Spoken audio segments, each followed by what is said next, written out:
So the name of the brewery, I'm head brewer, Duncan Woodhead. The name of the brewery is inspired by my son, who is Frederick. He's now 5, he was about 2.5, 3 when we started brewing. And the street name that my business partner Victoria lives on. So she lives on Clarence Road and my son is Frederick. And that's how we came up with the name. The name itself, Clarence and Fredericks, also inspired the budgie that's on all the branding as well.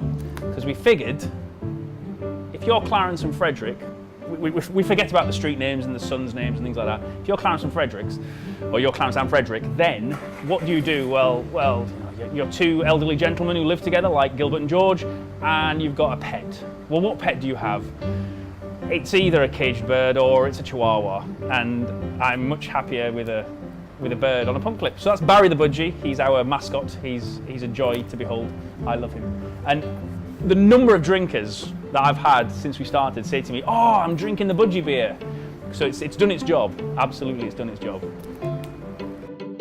Interestingly enough, the first beer that we brewed here that was not a recipe that I'd already done once on a smaller kind of, like, we called it a nano brewery, was our American Pale Ale. So that was kind of, literally I sat in my house with a piece of paper and designed a recipe from scratch. It's 4.5%. We'll get a lot of initial sort of citrusy kind of notes from the hops on there.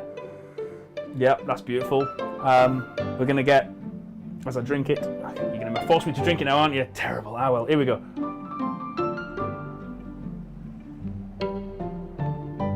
Beautiful, refreshing. The citrus hops combine perfectly with the American yeast that we use to brew it. Through the course of the fermentation, the American yeast imparts a slightly piney kind of flavour and taste to it. So you've got that kind of American hop, Pacific Northwestern hop flavour. We use Cascade, Galena, Chinook, Amarillo, and Summit in this.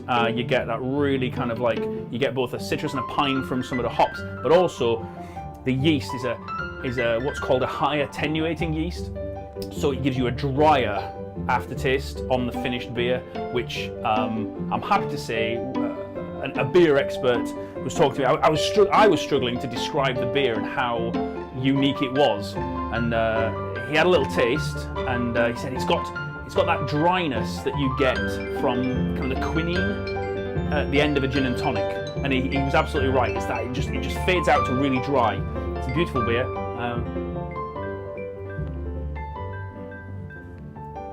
Really, really nice.